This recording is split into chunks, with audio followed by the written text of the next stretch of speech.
This South Indian student you're about to see, he walked into the Oxford Union. He stood up in front of a Muslim majority audience, and he exposed the truth everyone's afraid to say. Islam and democracy are not compatible. And you know what? He's right. Islam is not incompatible because of its pitfalls in its philosophy or in apparent homogeneity. Islam's incompatible because even with its factionalism, even with its radically different sects of Sunnism, of Shiism, and so many others, ultimate power lies not in the hands of any one person or people, it lies in the intangible hands of Allah. Therefore, decisions and their impact are not anchored to a state or government that can be held accountable, but to an irrefutable concept of a supreme being that cannot and will not answer to humanity.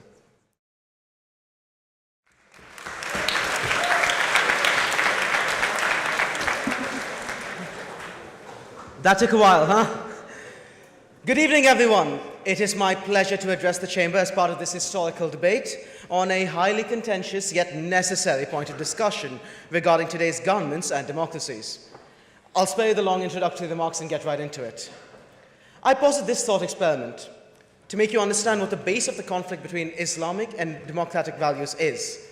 If you believe in the theory of multiverses, then several universes exist in parallel. Some interact with others, and some exist isolated and separate from their influence.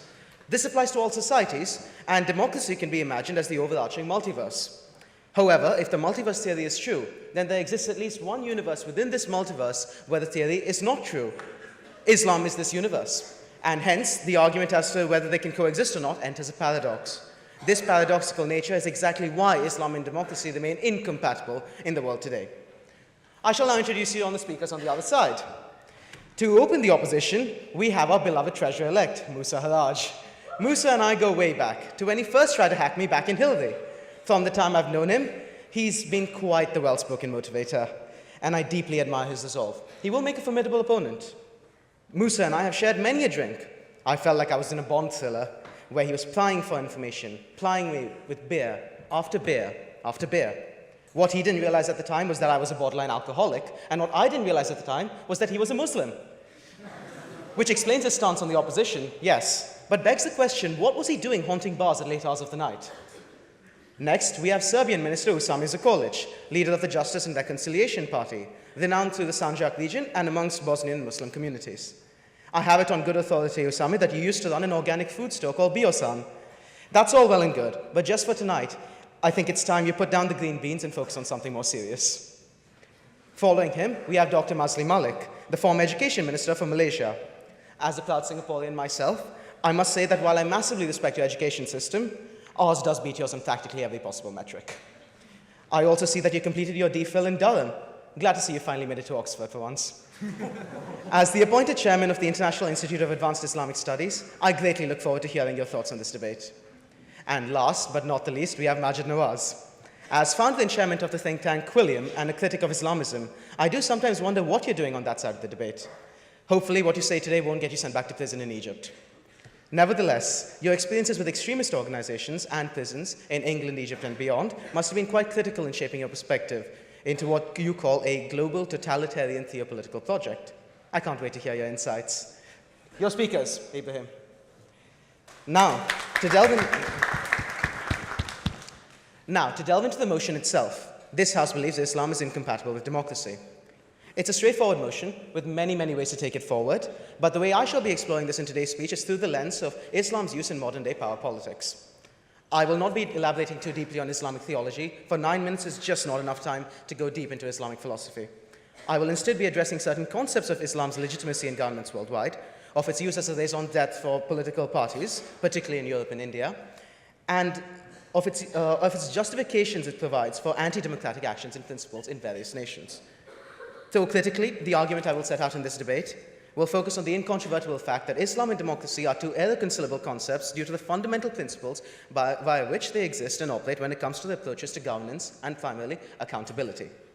The crux of the argument is Islam as a religion and democracy as a principle are incompatible on the basis of authority. In a democratic system, the authority to conduct actions lies in the hands of a collective decision-making body, a cabal of representatives, whether this is the US Senate, the British House of Commons, the Indian Lok Sabha, doesn't matter. In these deliberative bodies, issues can circle back to individuals' opinions or party principles or just general social attitudes in the socio-political climate. In other words, the decisions taken by the democratic government are, as Lincoln foretold, done by parties of the people, discussed by the people, and take sensible actions for the people. On the other hand, in Islamic governments, these positions of leadership and authority may be held by individuals with official positions in religious or government institutions, but the authority does not lie in their hands on principle. These individuals are just voices for what constitutes the word of God. Put another way, Islamic government, even one upholding democracy and allowing the representation of alternative groups and factions, does not make decisions based on a rational proportional measure of choice. Rather, it anchors decision-making to the concepts and virtues highlighted in the Quran and other religious texts, and allows interpretations of Allah's will to dictate the final say in any matter. So the issue here arises when you anchor this to an incorporeal being. The issue in this debate is not whether God exists, so I'm not going to adopt that reasoning to explain myself. Rather, I shall explain it as a means by which governments may absolve themselves of accountability by associating the decisions they take with the will of a higher being whose judgment cannot be questioned. Iran, in particular, is a good example of this. In the 50s and 60s, in Mossadegh's time, British and American influence hindered Iranian democratic processes, and this was only exacerbated after the Shah Reza Pahlavi was deposed in favor of Khomeini's Islamic Republic in 1979. Iran's Islamic theocratic government has time and again conducted actions that can be seen as anti-democratic. From the exclusion of women in positions of power, to the imposition of the hijab and veil, to the controversies with Ahmadinejad's elections in the early 2000s. This does not even align with the core tenets of Islam. Yet too often has the Islamic supreme theocracy dictated the parliaments and dialogue of the people of Iran, via Khomeini, Khamenei, other demagogues who claim to be the representatives of the ultimate authority on earth, the will of Allah, despite reinterpreting Quranic teachings for their own purposes. They have suppressed protest. They have limited opportunity, particularly to people belonging to groups that do not conform to the Islamic ideal, from women to members of the LGBT+ community, to ethnic and religious minorities in what was once one of the most diverse countries in the world. Furthermore, this is a problem that my own home country of India has seen since early modernity. Mughal Emperor Akbar's universal policy of peace, his Sulh-i-Kul, may indeed have been revolutionary for his time, but even so, the women and minorities of his court could hardly operate outside the shadows. I mean, who was Birbal, truly, more than a mere courtier who relied on his wit and his legacy as a children's tale to maintain political relevance and shape a narrative of false inclusivity? Islam as the religion of peace is another debate entirely, but I will attest that the only time in which peace and democracy are truly synonymous is in Star Wars. Even with a peaceful, tolerant version of Islam as suggested in the chapters of Mughal history and Indian history books, democracy is but a faraway concept that the ruling powers would scoff at. Democracy is a sophisticated framework with so many mechanisms to ensure that there's fair representation of all people in the country. Democracy ensures that decisions taken impact people in what is seen as the most positive way overall. I'm not going to go too deep into this because this is Rousseau and Mill, and that's my stuff for my tutorials. But democracy at its heart is messy, it is flawed even when it's full, and it fails very, very often. Islam is not incompatible because of its pitfalls in its philosophy or in apparent homogeneity. Islam's incompatible because even with its factionalism, even with its radically different sects of Sunnism, of Shiism, and so many others, ultimate power lies not in the hands of any one person or people, it lies in the intangible hands of Allah. Therefore, decisions and their impact are not anchored to a state or government that can be held accountable, but to an irrefutable concept of a supreme being that cannot and will not answer to humanity. Okay, now I'm sure this next point is going to turn a lot of heads and not very kind ones, but it's one I feel must be addressed when considering the concept of Islam in democracy. Democracy is, at its heart, fundamentally an inclusive, diverse, and tolerant ideology that promotes discourse amongst people with vastly different value sets. It allows for the proportional representation of every group in the country, no matter their background, and in collective decision-making. But Islam, at its most fundamental basis, set out in the Quran and supporting texts, does not. It is inherently missionary. It seeks to convert or proselytize all people of this world to Islam. Now, some may argue against me once again, stating that this is not what Islam calls for. The only truth is that this concept is integral to Muslim scholarly research and has order. Of course. Conception since 610. Nevertheless, a core part of its doctrine does indeed believe non-Muslims to be infidels, non-believers in the standards they set out, doomed to an eternity in what can only be described as a Muslim conception of Dante's Inferno.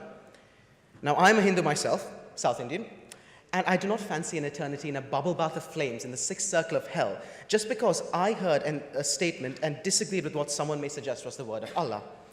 While some of you may rebuke my statement on this Islamic concept of Jahannam, and you call it blunt or lacking nuance, I must state this. Why must anyone suffer eternally for the finite number of sins they commit in a lifetime, which is finite?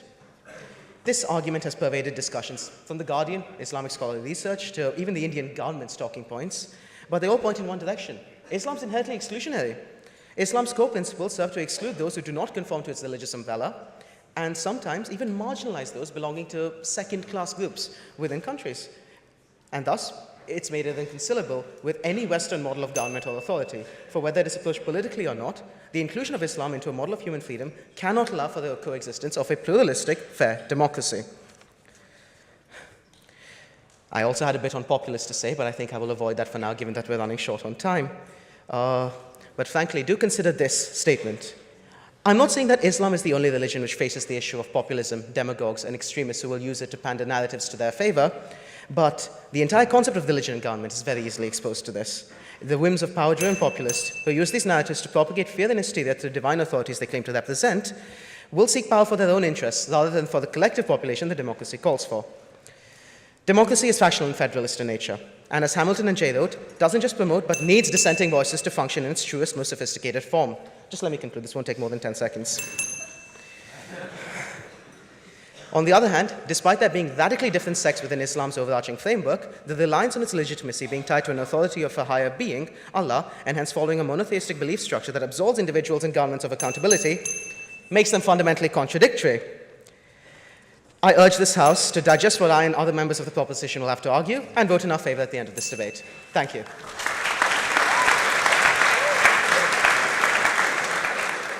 Well, I would just say the first thing I learned from this guy is if you're making an argument, it's worth saying less and speaking slow.